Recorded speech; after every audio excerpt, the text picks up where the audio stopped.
Allez,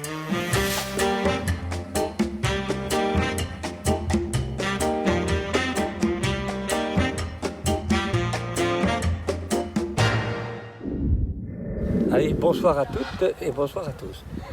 Ce soir, je suis dans mon vieux port, face au soleil, vous voyez le soleil couchant. Et c'est sûr qu'ici, ça a été toute ma vie, ça a été mon univers. Et maintenant, mes mémoires sont finies.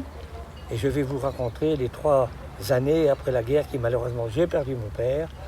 Et c'est là qu'a débuté mes premiers pas pour essayer de comprendre la faune, cette fameuse flore qui m'a toujours fasciné. Et j'ai passé tout mon temps et les années de mon enfance dans ces petites mares du Portelleux qui ont disparu. Voilà. Alors je vais vous expliquer. J'ai écrit 2 étés, 3 hivers, pour la bonne raison que mon père, il est mort la semaine, je pense, avant l'été, son 3e été. Donc 3 hivers, 2 étés. Voilà. Alors je vais vous commencer par mon père. J'ai commencé à aller en mer avec lui à 7 ans, tout de suite après la libération. J'ai commencé à aller en mer avec mon père. Voilà. J'aimais ce principe de pêche qui était une pêche toute simple. Ils n'avaient pas beaucoup de rentrées d'argent, mais c'était la pêche au maquereau et la pêche à la sardine. Alors la pêche à la sardine, je l'ai faite qu'après la mort de mon père, mais la pêche au maquereau, je l'ai faite avec mon père à l'âge de 7 ans, 8 ans à peu près. Hein. Et puis voilà. Et entre les deux, je me baladais dans les petites mares du Portelleux, mais le plus grand rêve de ma vie, que j'ai gardé en rêve avec mon père, c'est quand j'ai découvert le royaume de la locomotive. Le jour-là, un beau soir, il arrive à la maison et il me dit, tu sais mon petit garçon, demain tu viens avec moi, on va aller au Questel couper de l'osier, de l'orme, et puis en plus de ça, du noisetier pour faire des casiers au homard. L'hiver va approcher, on est en plein dedans, mais il faut qu'on aille. Voilà. Alors je suis parti, je me rappellerai toujours, on a pris le petit chemin des oiseaux, appelé aujourd'hui le Tertre-Breton, je ne sais pas pourquoi, mais je garde mes souvenirs d'enfance dans des termes que je vous explique. Et alors là, je suis arrivé dans cette petite gare là que je connaissais très peu parce que pendant l'occupation allemande, il m'était impossible d'aller là. Et je vous expliquais dans mes mémoires pourquoi j'ai été mitraillé le jour-là, hein, pas moi, mais beaucoup de gens. Et on a posé la brouette, on a prévenu le chef de gare, et avec mon père, bien tranquillement, dans un froid glacial de mois de janvier, on attendait le petit train. Alors là, quand j'ai aperçu, venant de Saint-Brieuc, cette fameuse locomotive qui m'a tant fasciné, j'étais là, j'étais pire qu'à Montparnasse. Je me suis dit, dis donc René, où c'est que tu vas aller? Quelle belle aventure! Pas d'école, aller avec mon père, la belle vie, voilà. Et le jour-là, nous sommes partis au Questel. Et je me rappellerai toujours, mon père m'avait donné un petit sac, une espèce de petit torchon. Et là, il me dit, fais attention, c'est le repas que maman nous a préparé. Ah bon? Et on a pris le train, et voilà. Il y avait des wagons de marchandises, obligatoirement. On prend le train, puis on s'arrête à toutes les petites stations, Saint-Quay-Portrieux, là-haut.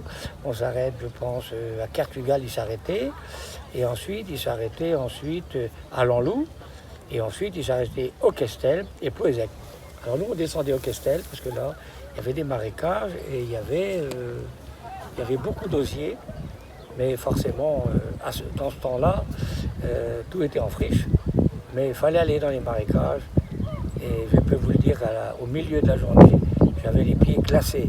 Mais vous savez, j'étais tellement heureux avec mon père que le froid, je ne le sentais pas.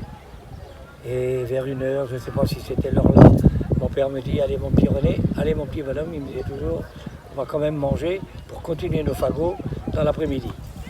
Alors je lui répondais comme d'habitude, oui papa.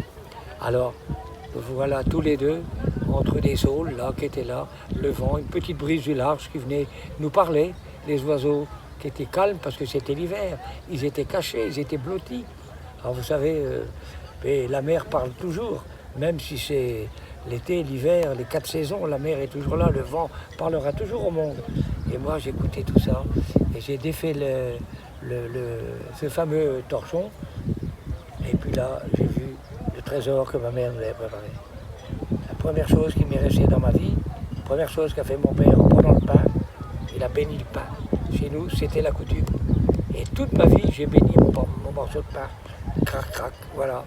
Et on a mangé un repas de roi, on était heureux, et on a continué à couper des noisetiers, fagots, pour faire des fagots, des noisetiers pour faire des fagots, et de l'ambre pour faire des fagots.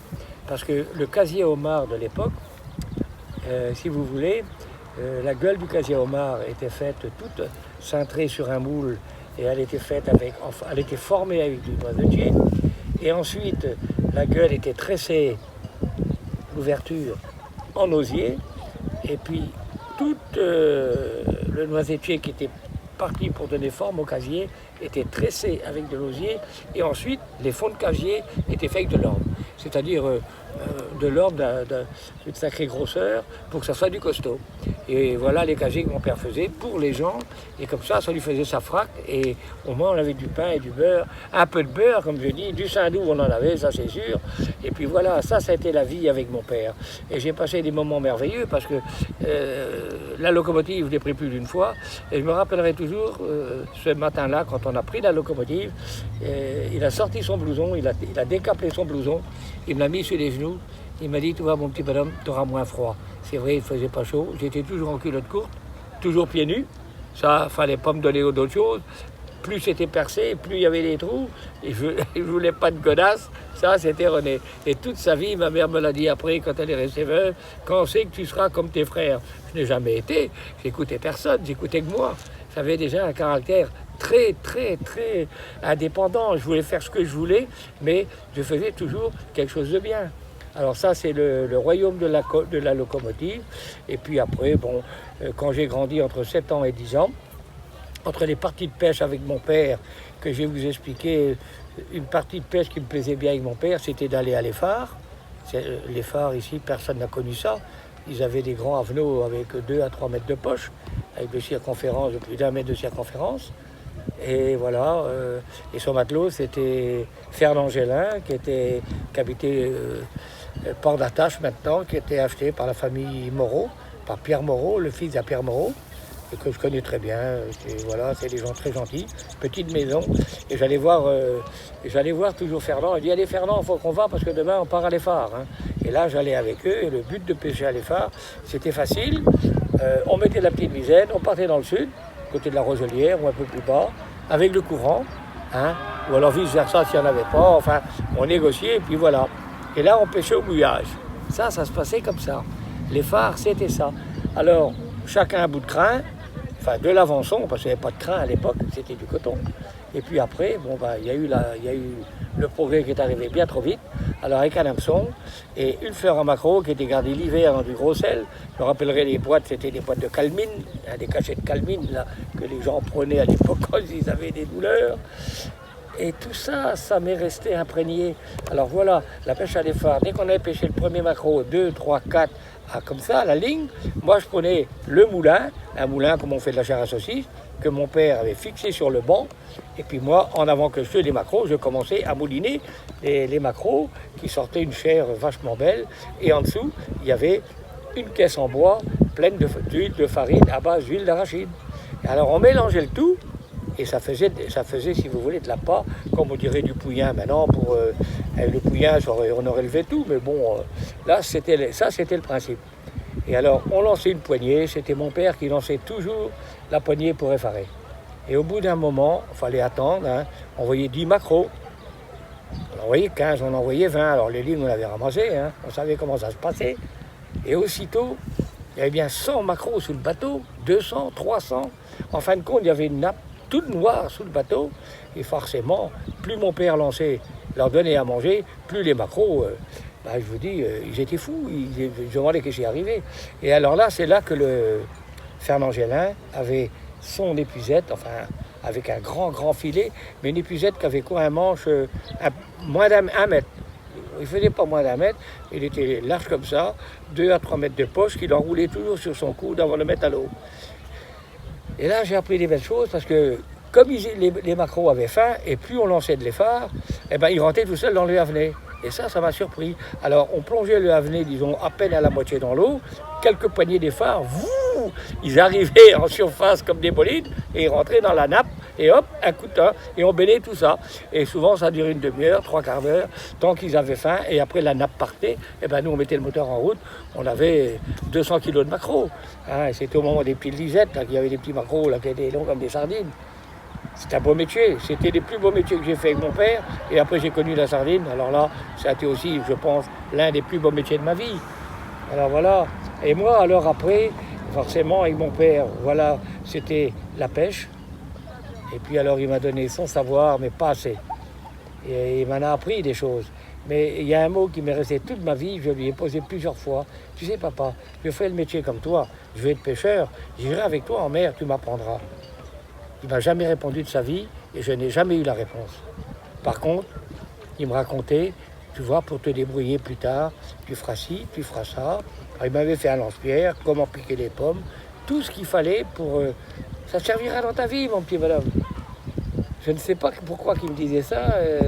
Et plus tard, j'ai pensé, mais surtout quand je me suis mis à écrire, pourquoi mon père me disait ça?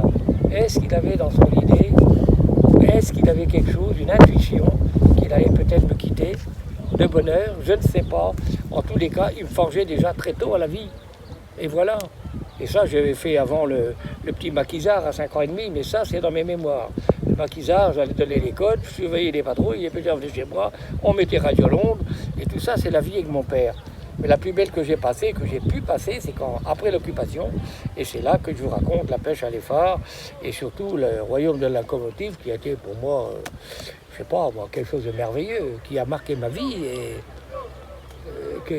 on ne peut pas effacer ça. Celui qui efface ça, il a un cœur de pierre. C'est pas possible. Quand on a vécu ça, on ne peut pas. Alors moi, j'écoute. Après, forcément, il est arrivé la catastrophe que personne ne s'attendait. C'est bien malheureux. C'est que mon père, un jour, était parti en éclaireur, parce que dans les pêcheurs, c'était comme ça. Il faisait les maquereaux, il faisait la sardine et il faisait les casiers. L'hiver, il n'y avait rien. À l'automne, il ramassait le matériel. Et alors là, on allait chercher de l'osier et tout ça, faire des casiers pour les gens, pour faire des sous. Et moi, je grattais de l'osier. Et puis, j'écoutais tous les compteurs qui étaient là. Ça a été ma passion. Et à la mort de mon père, j'ai trouvé un refuge à travers tous ces vieux pêcheurs-là. Parce que quand on est annoncé que mon père s'était noyé, je dormais chez ma grand-mère. Je me rappellerai de cette nuit-là. Ma mère était anxieuse. Mon père n'était pas rentré. On a couché mes frères et sœurs. La fratrie était de 3, si ma mémoire est bonne. Mon frère Yvon n'était pas né. Et voilà. Et après, il y a eu... après, la fratrie a grandi, mais je crois qu'on était peut-être tous nés. Peut-être, oui, quand même. Enfin, 4 sûrs. Mon frère Bernard en 44. Et Yvon a dû naître en 2 ans après. Donc...